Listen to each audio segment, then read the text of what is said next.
What's up, crowdfunders? Salvador Briggman here, the host of the Crowdfunding Demystified podcast. I hope you've been enjoying some of the episodes I've been putting out, whether you're listening on YouTube, on Spotify, on iTunes, you're listening on the way to work, or as you're just tuning in to educate yourself as you're going throughout your day. I appreciate you so much. And today's episode, I think, is incredible for anyone out there who's looking to bring a physical product into the world that wants to launch a successful Kickstarter Indiegogo campaign. You're going to want to listen to today's episode because we brought on a guest who attracted more than 200,000 from 900 plus backers, and they were over 700% funded in 24 hours. So by the end of our podcast, first of all, you're going to discover more of how to actually build that effect, how to get people taking action, how to do the marketing behind your crowdfunding campaign, and how to get people to show up as well. More importantly, we're going to get a little bit more into the intricacies of how Meta works. So Meta is a very complicated platform, and there's also a lot of nuances that come with that platform. We're talking about how to optimize a campaign and really what you need to do when it comes to managing content around that. Plus, we'll also get into how to actually get people to believe your claims. Now, a lot of times y'all will come to me like, Sal, I got this incredible new invention or idea, but it's almost too good to be true. I don't know if people are going to believe this. And I think that credibility is so incredibly important for getting people to trust you as a backer, as a creator, as someone who's putting out a new product, as an inventor. It's so incredibly important for people to not only trust you, but to want to root for you, to want to share your campaign. So we'll also be covering that as well on today's podcast episode. So buckle up your seatbelts. We got a lot to cover here today as we help you get products out there, help you launch new campaigns that are going to impact the world for the positive. Now, I have a lot of people as well that come to me like, Sal, they're writing to me on my website, crowdcrux.com. They're shooting me an email and they're like, Sal, I love this, but these are really long shows. I don't want to have to listen to tens and tens of podcasts in order to really understand what I got to do going into a campaign launch. I totally understand. And that's one of the reasons why I put together a really slender, actionable framework for you, which anyone can grab a copy of, and it's called the Kickstarter Launch Formula. So the Kickstarter Launch Formula is really a paint-by-numbers formula that anyone can follow going into the launch of a successful Kickstarter campaign. What do you got to do from a tactical standpoint? What are some of the nuts and bolts that go into a successful campaign, plus the resources and tools that you probably don't know about that you can leverage in order to have massive success on the platform. I put out a version on Amazon and also an ebook version on Amazon as well. Plus, if you like listening to me and the way that I got that passion and enthusiasm, the way that I love helping creators just like you blow past their goals and turn their passion into profit, go and check out my Audible version at crowdcrux.com/Kickstarter audio. The link to that is crowdcrux.com/Kickstarter audio. That link will take you there. You can get a free copy of the book if you also get a free 30-day trial of Audible. Plus, there is a free course that goes with that book, which you can check out at crowdcrux.com/Kickstarter. Just enter your name and email, and you'll start getting some lessons from me at crowdcrux.com/Kickstarter. All right, man, let's dive into this episode. And I think this is actually a super unique product. I've never seen anything like it before. I think you're going to like it a lot as well. Let's dive into this episode. It's coming up right after this. Hey guys, welcome back to the Crowdfunding Demystified podcast. Today we're speaking with creators to be able to attract more than 200,000 on Kickstarter for SomniBuds. This is battery-free sleep earbuds, and we are lucky enough to have the team here on the show. Charles and team, welcome to the podcast. Nice to meet you. Thanks very much. Maybe we can get started, Charles, and you can just kind of fill in some gaps in that introduction and tell listeners about you and your product. Yeah, sure, absolutely. So my name's Charles. I'm working with the team here at Somni on our sleep headphones. So it's been a bit of a journey. I'd say just over a year now. Keith, who's also on the call, came up with an idea for a motorcycle product that would help people to be able to easily listen to communications on motorbikes while they were wearing a helmet and had high pressure against their heads. And a couple of months in, Keith actually showed that to a couple of his friends whilst on a motorbike tour, and we got a lot of requests for somebody to build a similar product for sleep, where obviously having pressure against your head might be a problem, and you want earbuds that are going to sit comfortably and play audio for you all night to drown out any other noise or block out any undue thoughts that you don't want, or all the other reasons that people wear sleep earbuds. And Keith, what was the inspiration behind this idea, and how long have you been thinking about this before you came out with it? Well, I mean, the journey kind of started like 20 odd years ago. I'm in Spain at the moment on a motorcycle tour, because I run motorcycle tours. And we've always had to communicate between the people who are guiding the trips. Because people sometimes get punctures and sometimes fall off and things, and we need to know what's going on. And all bikers have the kind of same problem, and that is that you need to wear earbuds or earplugs in order to protect your ears from damage. And at the same time, you need to be able to hear your comm system. So you end up, and this is still the case today. Even the latest helmets, you put earplugs in, you put a helmet on, they put two big speakers next to your ears and try to get the sound through the earplug, which is just a nonsense. So for very many years, I was trying to think of a solution, and the best one I'd come up with, it was to have some kind of these musician style earbuds that would go in your ears, but then they've got wires on them, and that becomes a problem on a bike because they flap around and pull out for your ears, and eventually the wire breaks. And so we wanted something wireless. And I never really found a solution until a couple of years ago. I was reading an article in a science magazine about Chinese children cheating in exams. And it sounds like an odd link, but what they were doing was putting tiny little magnets into their ears, and that's smart. Yeah, and using this kind of ground loop around their neck to make them vibrate just enough so they could hear someone talking. And they would phone out with a hidden Bluetooth pendant. In fact, if you go onto Amazon, you can still buy them. They're selling them as exam cheating kits on Amazon. And so I kind of got to thinking, well, look, if you can vibrate a magnet at distance like that, maybe I could create a coil to go into a helmet, and a much higher quality magnetic diaphragm inside an earbud that would vibrate and create audio. And I tried it, and after many prototypes and efforts, I got the sound quality to be really extremely good. And I thought, this is great. This is the product I've always wanted. I'm going to make. That's awesome. And we are still making that. That was a product. How would you label yourself? Would you consider yourself to be an inventor, an entrepreneur, a businessman? How would you really label yourself? Well, I guess it's kind of depending on the people I'm talking to. I mean, I never really labeled myself an inventor until the patent people started referring to me as an inventor. So I guess I've kind of have got that label to a degree now. But really, I'm a gadget fan, and I'm a kind of problem solver. I work in IT, and I like to visualize problems, and sometimes that helps me get to sleep thinking of how I might be able to find a solution for a particular problem. And this is a problem that I've been thinking about for a very, very long time. And Charles, has this have you guys brought products to the market before, or is this your first one you've come out with when it comes to e-commerce? This is a first product we've brought to the market together, or especially under this umbrella. But I mean, I've worked for tech companies for gone to over 10 years now as a product manager, launching very different type of products, usually features on websites or buy now pay later solutions, etc.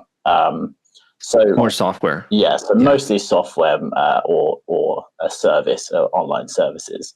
So I had a lot of experience in launching a product to mass market, but it's very, very different when it is an invention of your own and it's a physical product, and you don't have the opportunity to make micro tweaks post-launch. After you've launched, it's go to someone has that.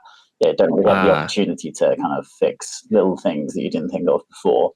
And as Keith said, how do you label yourself as inventor, etc.? Well, if you look at his dining room table throughout this process, there was lines and lines of these different, like, racked up different earbuds and coils and all sorts of things, where we had versions, 1 through 20. And at that point, I can only imagine. Yeah. And you can't really do that with you have to do that with a physical product. So you don't need to do that with Software. Yeah. So, I mean, I'm sure you're familiar with more like the lean startup methodology approach, but really, why did you decide to go the Kickstarter route or the crowdfunding route? Why did that enter the picture as a way to bring this to the world? Well, the turn point came from the motorcycle product or the sleep product on a bike tour last year, where one of the pillions said they saw it and they really liked it, and they said, "Could you do something for when I sleep? Because when I'm at home, I kick him out." Pointing to her partner, into the spare room. But when I'm away on a holiday, I don't have that luxury because we're sharing a hotel room and I've had no sleep, and this would be amazing for him. So that set me on trying to create a sleep version. And I soon realized that I would probably need to go to quite a big manufacturer and make in volume. And I thought of crowdfunding of a way of being able to collect orders and then go to a factory and say, I want to make 5,000 of these, or however many it was. So I started looking on Kickstarter and found that actually there's a lot of sleep products that have been done extremely well on Kickstarter. And there was a big demand for it. So it seemed like a good platform to be able to bring the product to market amongst people who, I mean, you're looking at quite a narrow sector of the market. You need people who are comfortable with Kickstarter and people who want your product, of course. So, but it seemed like there was an appetite for it on Kickstarter. So we thought we'd try and go that route. And that's awesome. Yeah. And I think too, like being able to, have sort of international appeal. I mean, you guys are based out of the UK, right? Being able to have like a global campaign, that's super cool. What was kind of going through your head the night before you went live with this? I mean, you've been having this idea for a long time, you've been preparing, you go live. What's kind of going through both your heads the night before you go live with this? Well, I was going to say that the lead up to going live is not, a short process. I'm sure we'll come onto this later, but all the advice that you will get is to make sure that you are prepared as possible to hit all your goals as early as possible and make sure that, you're a success before you've even started. It's fair to say that we very, very nearly got it wrong. I mean, we knew we had a product that there was demand for.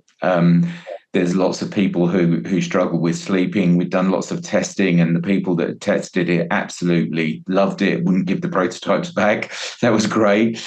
And so we thought, that's great. We're just going to, this was back in May earlier this year. We're just going to launch on Kickstarter and everybody's going to want it. And we made the film, and we started, preparing how to tell people about the product, and we were happy with it all. And as part of the last section, really, I decided to start looking at agencies, starting to really understand them, to see what we were going to do after we went live. And during that process, I realized that if you want to be successful on Kickstarter, you don't just launch, because you'll disappear into a sea of other launches, and you'll get no real exposure. You need to bring people with you who are willing and ready to buy your product on the day that you launch. And if you don't do that, I mean, the expression that was given to me was that Kickstarter don't pour petrol on, or gas, if you like. They don't pour gas on fires that aren't already burning. So we then suddenly realized we had to delay the launch, and we had to spend at least 3 months building a list of engaged fans of what we were doing. And so that's what we did. So really, in going back to your questions, what we were like the night before, we were kind of excited, but we were more confident than we could have possibly been had we launched and got it wrong, that things would go well, because we had a fairly big list of engaged people. We had a Facebook group of people that had said that they wanted to buy. We had a list of about kind of 10,000 people that had expressed an interest. So when the time that we went live, we were just watching the counter going up, saying, come on, hit the goal. And we were all watching live, and it was quite exciting, but we would have been terrified had we done that. I love that. And, the focus on preparation is, I think, really important. In thinking through that, what if someone comes to me like, you know what, I understand what you're saying, but to lead people for 3 months, that sounds like a long time, right? Are you just sending them information as you're leading up to it? Are you talking about the story behind it? What are you kind of doing from now until when you went live there? Well, I would say one of the big advantages of a platform like Kickstarter or any of the crowdfunding platforms is, unlike a straight to market product launch, the expectation is that you're looking to engage with people, gather feedback, understand what problems potentially customers might have, or how you might be able to make improvements before you even go to launch. So we had we're a small team, but we had a rota going through all comments, engaging with all of the interested parties. This is how it works, this is how you could use it, this is what it's for. We can take on board that feedback. Yes, this won't be in the first version, but maybe we can put it in the second version, etc. So, it really was, particularly in the last, I'd say, month or so, but probably longer than that.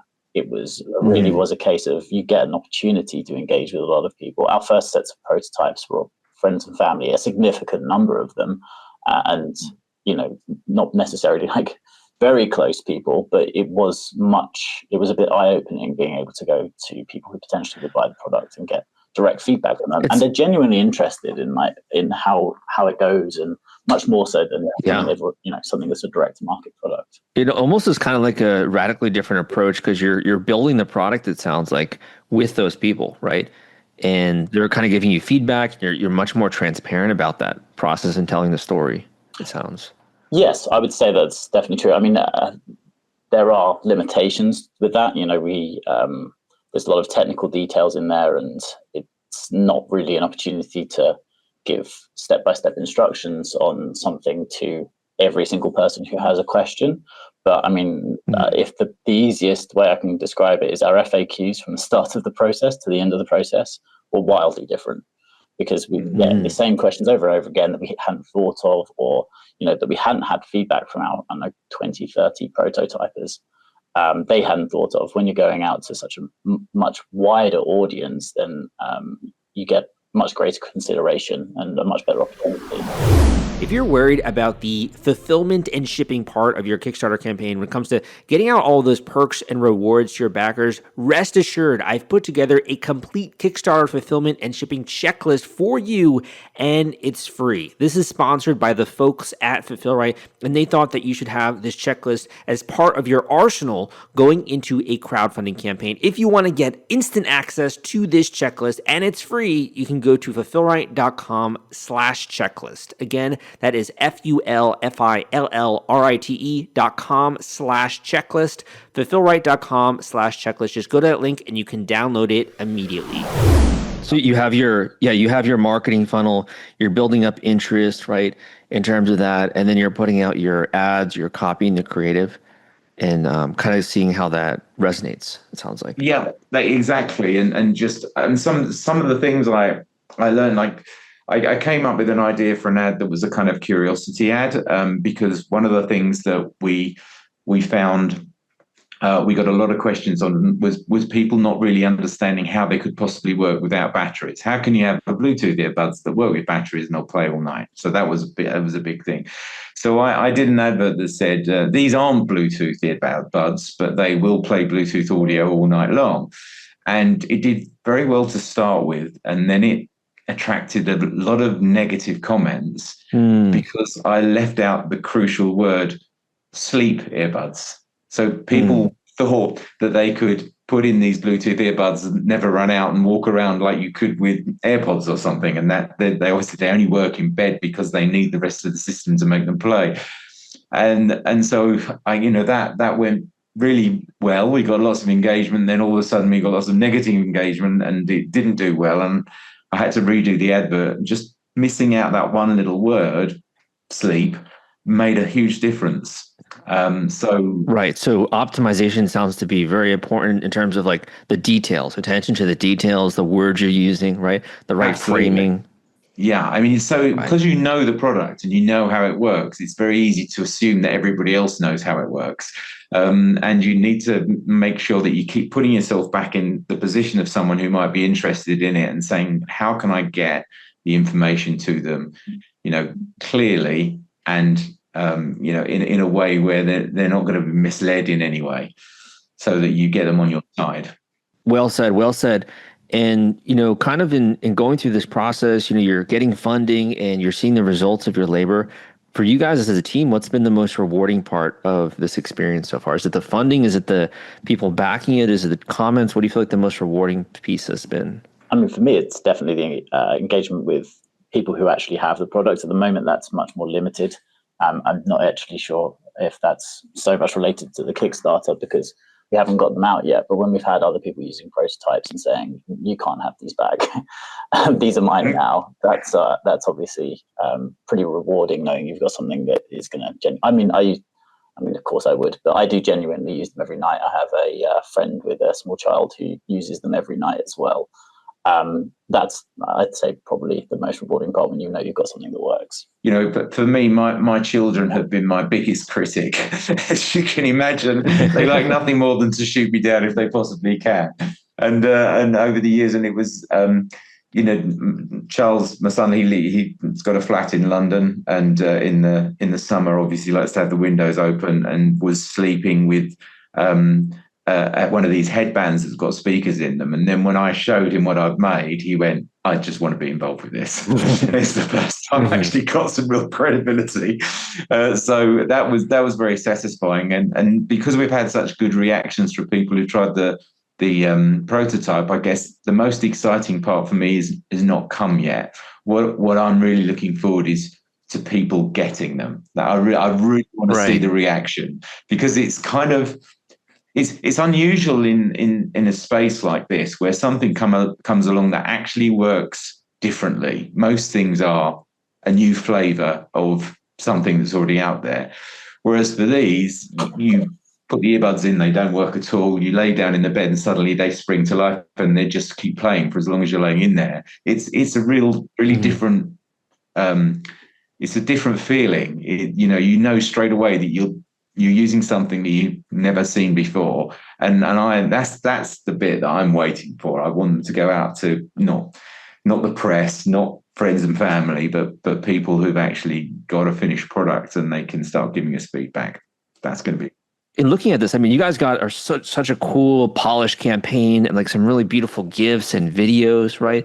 And like honestly, just listening to it, it almost sounds like too good to be true, right? So how do you deal with that? Like people, claiming it's a scam or wanting to give people confidence, right, and credibility when it comes to your project. What are your thoughts on? This is going back to your question about meta. The two kind of elements that we've had across all of our engagement with customers is trying to gather interest, but also trying to be educational. So as you mentioned, when something is genuinely novel, it's very difficult to say we're doing this thing which has never been done before, because everybody's natural reaction is, well, no, there's nothing new. Like, if it was possible, I would have heard about it before. And so that's a really it's a natural reaction from someone when they hear, we've got sleep earbuds that don't have batteries and they last forever. You can't work out how it works, but then again, nobody has for the time until now. So it's a very natural reaction to think, okay, well, that can't possibly be. So trying to gather trust with people and also gathering their interest and engagement when you can't send them one yet, when you can't give them one, is really like a real difficult challenge. And we spent quite a lot of time refining messaging back to people who had questions and trying to explain the details that we could of how it would work. And there's a really mixed bag of responses there. Some people go, yeah, I get it, right? That's okay. I understand how this works now. And those people are usually really pleased and become great fans and understand the products. And, once they've got a good view on how it works, become really engaged. Then you have other people that either maybe we haven't done a good enough job about educating them and giving them the information they need to understand how it works, and they become quite defensive about it. Or you, of course, get some people who just won't believe it until they see it, which is also fine. You know, they don't have a personal relationship with us, but there is a degree of wit to which you can't try and convince people. They have to see it for themselves. I mean, early on, we were because we decided to apply for a patent, which we did, and we're kind of over a year in the process of that now. We know that patents are respected everywhere in the world, and I'd heard lots of people launching on Kickstarter and then finding their product on Amazon before they'd even got it made and sell. So I was a little bit reluctant to give too much information away, but very soon, very quickly, I realized that you're going to have an engaged fan base, and you've got people who are going to part with their money knowing that they're not going to get the product for a while. You're going to have to just tell them everything and take a chance on somebody else not, taking the idea and just running with it. So we've just had to be, we've ended up telling everybody exactly how it works, and this is our patent number, and hopefully that we'll build a loyal fan base, and we'll just have to take a chance with that. But it was a worry, because you spent so much time doing the research and development and the testing, and you do worry about that. I mean, you've also had so many great accolades in terms of Shortlist, Tech Radar, T3. I mean, I see some testimonials here, for example, from Shortlist saying this is a genuine sense that SomniBuds could be a truly transformative product for restless sleepers. You have another person saying it's a fascinating bit of innovation, and they've tried a lot of sleep buds, but these are truly unique. So it does seem like you've stumbled onto a new way to attack this problem. Yeah, I mean, the two big problems for sleep earbuds is that on the one hand, you want them as small as possible, but on the other hand, you want them to last all night, so the battery has to be quite big. So, and the two just mutually exclusive, really. And the other problem with batteries, I'm sure with lithium-ion batteries, is that they don't really like being charged full to flat every night. So Bose, for example, they brought out a sleep bud, and they ended up having to refund lots of their customers, and they withdrew the product off the market because it would start off, it would last quite well. And then after just a few months, well inside the warranty period, the amount of time they would run for became shorter and shorter and shorter until they literally stopped working. And lots of people have tried to get around that problem, but by taking the batteries out and all the tech out, and really just having this, vibrating diaphragm that plays the audio, going right back to the original idea of the kids cheating in exams, there's an evolution of that. It really has kind of solved the problems. We don't have a runtime; they'll run for as long as you're in bed, and we don't have a battery to expire. So we've got, it's really does solve the problem. I mean, very cool. And you've had over 800 backers, more than 200K that you've raised. So you definitely are crushing it. Is there anything, in hindsight, you would have leaned more on, or any way which you would have changed the launch, or anything you would have improved in looking back? I would have liked to have had actually a little bit longer to build a fan base before we launched. We did rush it a little bit. The problem you probably know with Meta is that the response you get is directly or inversely proportional to how quickly you're spending on Meta. So you could spend $100 and get 10 email addresses, and then if you spend $500, you'll only get 30 email addresses, because as soon as you start putting pressure on the audiences, the return starts to drop. So if you had longer, you could make smaller spends and get better value for the amount of money that you're using to build your list, and that carries right through to Kickstarter. If you have, the quicker you hit your goals, the more people take notice. And it's not just about the people that you're building a list with on on Kickstarter or the pledges that you're getting, we've had so much interest from all over the world from resellers and wholesalers who now want to engage with us and say, look, when you've got the product, can we be an exclusive reseller in Japan and stuff like that? So Kickstarter as a market just brings you more than just the audience that you're trying to, your end customers. You get a whole wealth of people approaching you. Well said. Yeah. Awesome, guys. Where can we go to learn more about your project? Where can we go to check out your campaign? We're on Kickstarter under Somni now. We've still got, I think, 19 days to go. And also we have a website, SomniBuds.com, where we've got our lots of the same information that's on the Kickstarter, but maybe a little bit more in depth. So if people want to reach out to us, we love to engage with people direct as well. I mean, that's something that you need to put some time aside from, because just answering questions on Meta we've been running a rota, and it can be almost a full-time job when it's in full swing. But you really do need to put time aside to engage with people and answer their questions, because it gives them confidence if they know they can reach out to you and get an answer and speak to a real person. We like doing it, so do reach out. Yeah, it's definitely a rarity nowadays. So I think you guys are definitely, dotting your I's, crossing your T's, and really appreciate that. And I definitely value that. My final question for you here when it comes to today's interview would be, and we can end on this note, if you have a final encouragement for other inventors in the audience, it could be a quote that you've heard before that you like, or it could even be a book recommendation about business or life, or any kind of book that's kind of helped you on the way. Any of those, and we can end on that note. And let's start here. Oh yeah, so you can start here with Keith. Okay, yeah.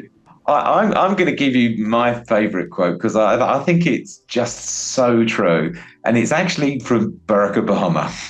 Not that I'm a particularly big fan or anything, but I just thought he really nailed this. And someone asked him what was the most important thing in his life. And he said, be somebody who gets stuff done.